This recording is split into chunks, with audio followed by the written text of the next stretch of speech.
પાંજો station પાંજી ગાલ પ્રકાશ ગોર કરે તો સારી ગાલ। વાહ प्रकृति वाह। वडील मित्रों आज प्रकाश गौर आयो है पिया मारी साथे वेलजी भाई शास्त्री श्री अहीं। वेलजी भाई आजकल पैसा पैसा पैसा ने रुपया पाछळ माणस पागल थई गयो छे। साची वात। धर्म मोटो के धन मोटो? धर्म धर्म मोटું। धर्म हसे तो धन અને અનિતિનું ધન આવશે, હાલી જશે, ખબર નહીં પડે। સૌ પ્રથમ તમને એક વાત કહું કે આજથી હજારો વર્ષ પહેલાં આપણું સંબંધ મેસોકોટેના સાથે હતું। 3500 વર્ષ પહેલાં મેસોકોટેના સાથે મોતી આવતા હતા, એ પણ પૈસાની જેમ માણસો રાખતા હતા। એના પછી સોનાના સિક્કા આવ્યા, ચાંદીના સિક્કા આવ્યા, કોડીઓ આવી, દમડી આવી, બધા એવા અનેક ચલણો આવ્યા અને ક્યાં હાલ્યા ગયા એ ખબર નથી પડી। તો રૂપિયો શું રહેશે? રૂપિયો શું સર્વસ્વ છે? તો માણસ રૂપિયા પાછળ કેમ ગાંડો છે? રૂપિયો સર્વસ્વ નથી, સર્વસ્વ આપણું શરીર છે અને ધર્મ હશે તો રૂપિયો ટકશે અને રૂપિયો સારો લાગશે। ધર્મ જ નહીં હોય તો ધન કેવું લાગશે? અનિતિનો ધન નંદ રાજા દરિયામાં ખજાનો હતો, ક્યાં ગયો? લુપ્ત થઈ ગયો। એટલે ધર્મ ચાવી રાખી હતી। આજકાલનો માનવી સવાર ઉઠે સાંજ થાય રૂપિયા રૂપિયા રૂપિયા રૂપિયા જરૂરી છે, પણ કેટલા ને કેવા? બહુ થોડા। અને બીજું તમને કહું મુદ્દાની વાત, જરૂરી છે છોડવા તો પડશે ને? છોડવા પડશે, રાખીને પછી છોડવા પડશે। હા અને રૂપિયા હશે ને આપણે નહીં કરશો શું? રૂપિયા હશે ને આપણે સાઈના નહીં હોય તો રૂપિયા તો પડ્યા હશે, કરશો શું રૂપિયાને? જાતે વાપરી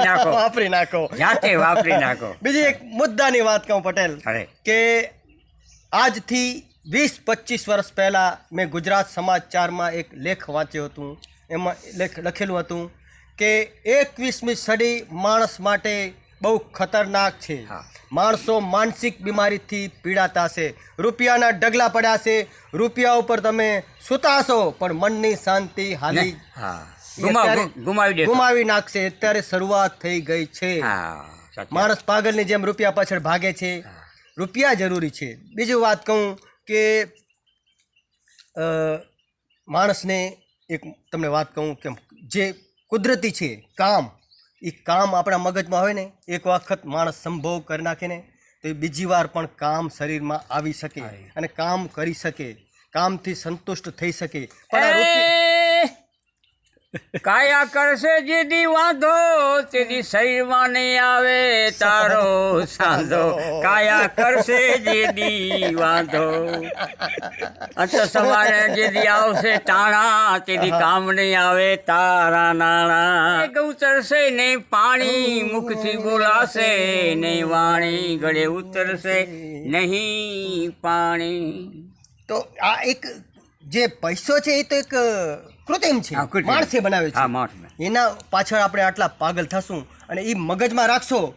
ખિસ્સામાં રાખવાનો પૈસો મગજમાં રાખવાનો ન હોય। જો પૈસાને મગજમાં રાખશો તો રાત દિવસ તમને પૈસા પૈસા પૈસા, બીજું કાંઈ સૂચશે નહીં। અને પૈસા તમે 50,000માંથી લાખ કરવા જશો, લાખમાં 2 લાખ, 2 લાખમાં 5 લાખ, એનું કંઈ અંત આવશે? અંબાણી અદાણીને શાંતિ છે તો તમને ધર્મ પર વિશે તમે બી વાત કહો સારી। તમે પણ એવા સંસ્કૃતના સારા એવા તમારી પાસે ધર્મના વિચારો છે તો સારા એવા 2 શબ્દ અમને સંભળાવો ધર્મના। આપણે ગીતા છે, સ્વામિનારાયણ ભગવાને 8 શાસ્ત્રમાં ગીતાનો ઉપદેશ કરેલો છે, ગીતા અને ભાગવત। તો સંસ્કૃત ભાષા છે એ ઉત્તમ ભાષા છે, ઋષિમુનિઓની ભાષા છે। અને જો તમને આવડતી હોય ને કેને આવડતી હોય તો ધન્યવાદ છે, રાજી થવા જેવી વસ્તુ છે। પણ માણસો આજ સંસ્કૃત ભાષાની કહે છે હા એમાં શું છે? અરે તમે ઋષિમુનિઓની ભાષા છે, તમને આવડતી હોય તો તમે દેવરૂપ છો, દેવ ભાષા છે। તો સંસ્કૃત ભાષાની અંદર અહમ વિશ્વાનરો ભૂત્વા પ્રાણીનામ લેહમાથિતમ પ્રાણાપાનમ સમાયુક્ત પચામિનમ ચતુર્વિધમ ગીતા મહેશ્વરમિડમ પ્રોતમ સૂત્રે મણિગણાય યો મામ પશ્યંતિ સર્વત્ર સર્વમય પશ્યંતિ તસ્યામે ન પ્રણશ્યામિ સતમે ન પ્રણશ્યતિ। મહેશ્વરમ ઇડમ પ્રોતમ સૂત્રે મણિગણા. ભગવાન શ્રી કૃષ્ણ અર્જુનને કહે છે કે જે આ માળાના મણકા છે એની અંદર હું રહેલો છું. મહેશ્વરમ ઇડમ પ્રોતમ સૂત્રે મણિગણા. એનો અર્થ એ થાય કે માળામાં જે મણકો રહે છે, દોરો જે મણકામાં રહે છે, એમ હું જગતમાં રહેલો છું. નાહમ તે શું મના કપી. શ્રી કૃષ્ણ ભગવાન અર્જુનને કહે છે કે અર્જુન, હું તારામાં છું ને તું મારામાં જે હળિયાપટ્ટી મૂકી દે. વાહ. હા. નાહમ તેસુ મના કપી યો મામ પશ્યંતિ સર્વત સર્વમય પશ્યંતિ તસ્યામે પ્રણશ્યામિ સચમે ન પ્રણશ્યતિ. ભાગવતનો પહેલો શ્લોક.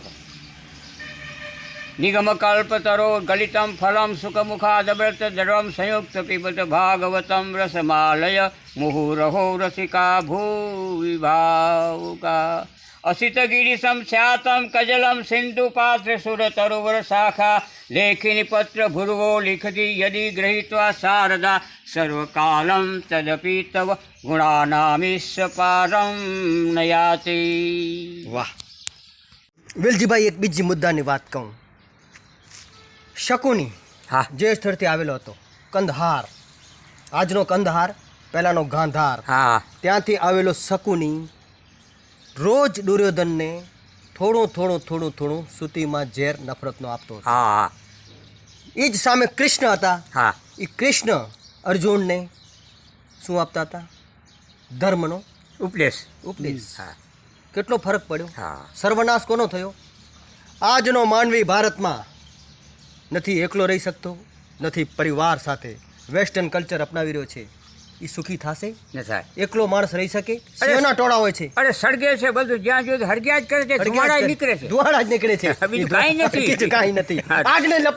આગની લપેટો પડી છે. એ ધુવાડામાંથી બચવું હોય તો તમે માર્ગ શોધો. માર્ગ શોધો. નકર ધુવાડામાં અટવાઈ જશો, ગુગડાઈને મરી જશો. એનો માર્ગ શું બતાવશે? ધર્મ જ બતાવશે ને. બતાવે.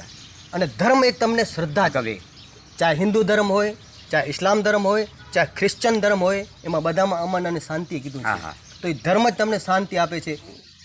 વડીલ મિત્રો, વાત કરીએ આજથી 2500 વર્ષ પહેલાં ભગવાન ગૌતમ બુદ્ધ થઈ ગયા. ગૌતમ બુદ્ધ 21 વર્ષની ઉંમરમાં એણે ઘરનો ત્યાગ કર્યો. એના ઘોડેસવાર હતા, એને કીધું કે મને જંગલમાં મૂકી આવો. ભર જંગલની અંદર ભગવાન ગૌતમ બુદ્ધે ઘોડેસવારને કીધું કે આ લે મારા વાળ કાપીને એણે આપ્યા અને હું હવે સાધુ થવા માગું છું. વૃદ્ધ ઘોડેસવારે કીધું, હે રાજકુમાર સિદ્ધાર્થ, તમે શું કરી રહ્યા છો? હે રાજકુમાર સિદ્ધાર્થ, તમે શું કરી રહ્યા છો? માણસો મહેલો માટે તડપે છે, આ તમારું રૂપાળું છોકરું, રૂપાળી ઘરવાળી, આ રાજ્ય, વૃદ્ધ પિતા કોણ સંભાળશે?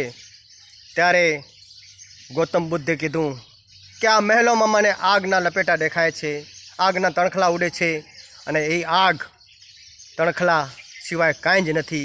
અને ગૌતમ બુદ્ધે જે તે વખતે મહેલનો ત્યાગ કર્યો. અને આપણા જેવા માણસો મહેલમાં શાંતિ ગોતે છે. એ શાંતિ ક્યાંથી મળે? આજે મહેલોમાં આગ હોવી જરૂરી છે, કારણ કે રાજાનો કર્તવ્ય છે યુદ્ધ કરવાનો, અને યુદ્ધ આગ હોય તો જ થાય. પણ એ મહેલોની આગ ધીરે ધીરે શાહુકારોની મોટી મોટી કોઠીઓમાં આવવા લાગી. મોટી મોટી કોઠીઓથી નાના માણસોના ઘર પહોંચવા લાગી છે. અત્યારે અનેક માણસોના ઘરમાં એ આગના લપેટા પહોંચી ગયા છે. એ આપણે દેખાતા નથી, અનેક માણસોને દેખાય છે. આવા ગૌતમ બુદ્ધને જે તે વખતે 2500 વર્ષ પહેલાં દેખાઈ ગયા. જો આવા આગના લપેટા આપણને દેખાઈ જાય અને આગને આપણે શાંતિથી નિહાળશું તો જ આપણું જીવન સારું થશે. નહીં તો આપણું જીવન અંદર આગથી બળતા જ રહેશું અને કાંઈ જ નહીં થાય. એક દિવસ મૃત્યુ આવી જશે. બહુ આભાર. ફેરી મળબો પાંજે સ્ટેશન તે.